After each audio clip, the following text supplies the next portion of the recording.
Hi guys, welcome back to our channel. So welcome back to review of the movie Hanuman. అసలు cinema చూస్తుంటే భయ్య అసలు ఏం మాట్లాడాలో అసలు తెలియట్లేదు. అసలు లిటరల్లీ సినిమా చూసినంతసేపు గూస్ బంప్స్ వచ్చేసాయి భయ్య. సో ప్రశాంత్ వర్మ సో ఆయనకు ఉన్నంత ఎక్స్పీరియన్స్కి అసలు ఆ సినిమా ఉన్న విధానానికి అసలు మెచ్చుకోవాల్సిందే భయ్య.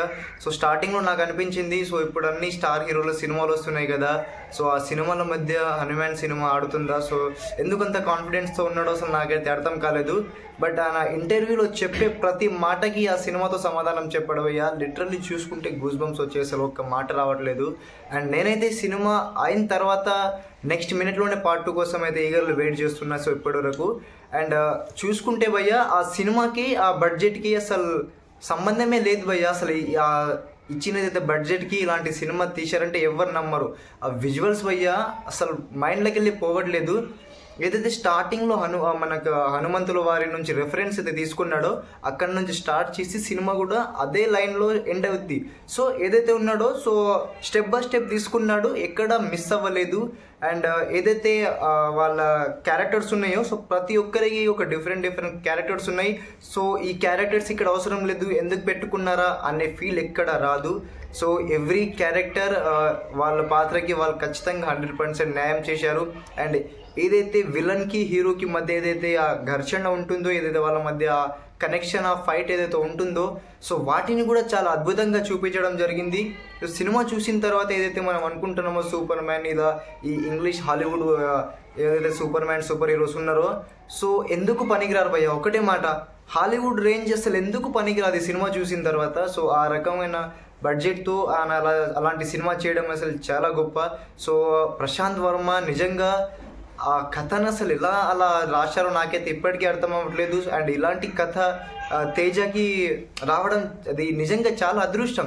ఏదైతే మన రాముల వారు కానీ శ్రీ హనుమంతుడు కానీ సో వీళ్ళు ఉన్న కనెక్షన్తో సంబంధించిన సినిమాలు ఏదైతే ఉన్నాయో ఇలాంటి సినిమా దీనికంటే బెటర్ సినిమా నేను ఎప్పుడు చూడలేదు అన్నట్టుగా అయితే నాకు అనిపించింది. సో సినిమా అయితే literally every scene, every dialogue and every screenplay, BGM, everything is perfect. And ఏదైతే డైరెక్టర్, ఏదైతే యాక్టర్స్ అండ్ ఎవ్రీథింగ్ ఎవరైతే యాక్టింగ్ చేశారో సో వాళ్ళకంటే మనం ఒక 100 రెట్లు క్రెడిట్ అనేది బీజిఎంకి ఇవ్వాలండి. సో బీజిఎం లిటరల్లీ చాలా బాగుంది. సో ఎవ్రీ సీన్కి ఒక గూస్ బంప్ తెస్తాయి. అసలు సినిమా ఒక్కటే భయ్య, మీరు ఏదైతే ఎక్స్పెక్టేషన్స్తో వెళ్తారో సో దానికి 10 రెట్లు ఎక్స్పెక్టేషన్స్తో అసలు మీరు ఆ రకమైన ఎక్స్పెక్టేషన్స్ మీకు ఇవ్వడం జరుగుతుంది. అక్కడ ఏదైతే మీరు ఊహించుకొని వెళ్తారో సో దానికి రెట్టింపుగా మీరు ఎక్కడి నుంచి తిరిగి వస్తారు. సో మీకు కామెడీ కావాలంటే కామెడీ, సో స్క్రీన్ ప్లే కానీ, డ్యాన్స్ కానీ, యాక్టింగ్ కానీ, ఫైటింగ్ కానీ, ఎవ్రీథింగ్. సో నేను ఇది ఎక్స్పెక్ట్ చేయలేదు అయినా వచ్చింది అనే రకంగా ఉంటుంది. సో దాని మీ ఊహకు అందని సినిమా అది. సో సినిమా అయితే చాలా బాగుంది. ఖచ్చితంగా ఈ సంక్రాంతికి ఈ సినిమా అయితే మంచి బ్లాక్ బస్టర్ అవడం జరుగుతుంది. అండ్ ఈ సినిమా హిందీలో అయితే, బాలీవుడ్లో అయితే చాలా పెద్దగా హిట్ అయ్యే ఛాన్సెస్ ఉన్నాయి. ఎందుకంటే ప్రజెంట్ వాళ్ళ దగ్గర ఎక్కువగా సినిమాస్ లేవు.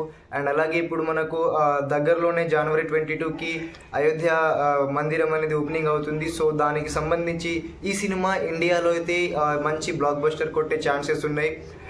నాకు పర్సనల్గా ఫీల్ అయింది ఏంటంటే సో మన హనుమంతుల వారిని సో ఈ రకంగా ఇంత అద్భుతంగా ఇంత తక్కువ బడ్జెట్లో ఇలా చూపించడం అనేది సో చాలా గొప్ప పని. సో ఆ ఒక్క వర్క్ కోసం అయితే నేను పర్సనల్గా నాకు చాలా నచ్చింది అది. దాని పక్కన పెడితే ఓవరాల్గా సినిమా చూసుకుంటే మాత్రం ఎవ్రీ కైండ్ ఆఫ్ క్యారెక్టర్ కానీ, cost and crew, everything is such a perfect night. So cinema అయితే చాలా బాగుంది, ఖచ్చితంగా వెళ్ళి చూడండి. అండ్ నేను ఈ సినిమాకి అయితే ఏదైతే ఎక్స్పెక్టేషన్తో వెళ్ళానో సో దానికంటే రెట్టింపు హ్యాపీతో అయితే నేను వచ్చాను. కాబట్టి cinema literally goose bumps. So cinema చాలా బాగుంది. సో వెళ్ళని వాళ్ళు వెళ్ళి చూడండి. సో మన ఛానల్ కొత్తగా వచ్చిన వాళ్ళు సబ్స్క్రైబ్ చేసుకోండి. Keep supporting us. Thank you.